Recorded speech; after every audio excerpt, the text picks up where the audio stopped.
Evil surrounds its unlikely victims, choking off the air and squashing kindness, honor, and life. Understanding evil is sometimes easy, but such a revelation is more like a door that easily opens.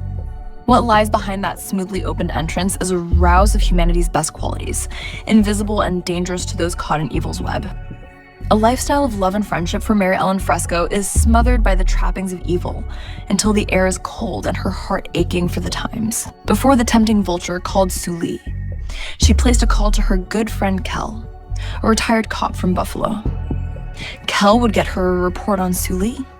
For years on summer vacation at Hazelwood on Boynton Beach, Mary Ellen loved the Chesapeake's glazed, peaceful aura, but all the good times dissipated like the fireworks in the summer night sky last 4th of July. Across the bay from the passenger boat, the orange sport car, driven by the tramp Sully in the crimson string bikini, was parked in front of the beach house. Mary Ellen had fallen in love with Tony, a man with a strong sense of right and wrong 15 years ago. Sully, a local bartender at Barnacle Bill's, was 10 years younger than Tony.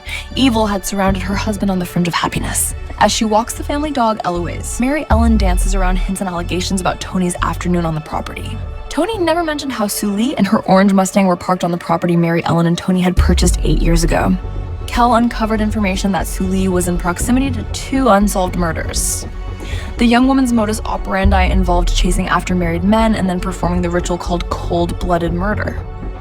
Someone smashes the garage window as Mary Ellen leaves a message for Kel. The shower and bedroom reeks of night sin and exotic perfume. Kel vows to reactivate his detective skills and find answers.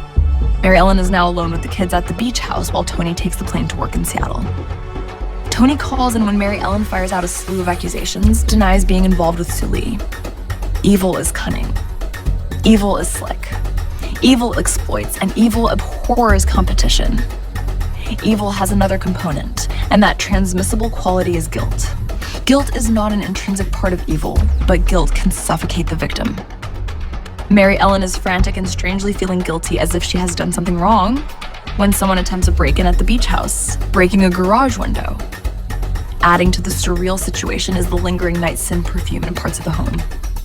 The next stage of responding to evil now becomes anger, but Kel advises her not to confront Sully.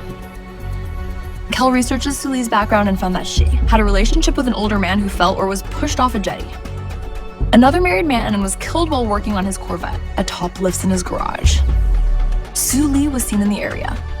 He imparts this information to Tony, who tells him to mind his own business. Kel then travels to Barnacle Bill's to face Sully. Her bold assertiveness and flirty demeanor is evident as she already knows his background. He asks about Tony Fresco and the beach house and whether she was having an affair with Tony. Sully claims her orange car was at her condo and not in the Fresco's yard. She makes a seductive move toward the elder Kel. He asks about her brother, Ron Lee, in Annapolis. Then he leaves. Mary Ellen, after talking with Kel, searches out Sully at the restaurant and later at her condo, but she instead is barraged by a harassing psychological audio recording on her phone. You never cared about the night scene. You wanted to get out unfazed. Should have left me alone, should have left me alone, should have left me alone, and now you're dead. What happens to Tony only elevates her fear to a crescendo. Kel tracks down Sully as Mary Ellen takes the kids out of Boynton Beach back to Philadelphia. The nightmare is continuous and darkened nights and abductions that threaten her sanity at the beach house until the one-on-one confrontation were won. Side lives and one side dies. Beach House by Robert P. Fitton is sold at Amazon in paperback and Kindle, and the audiobook is at Audible. Every creature stalks some other, catches it, and is caught. Mignon McLaughlin.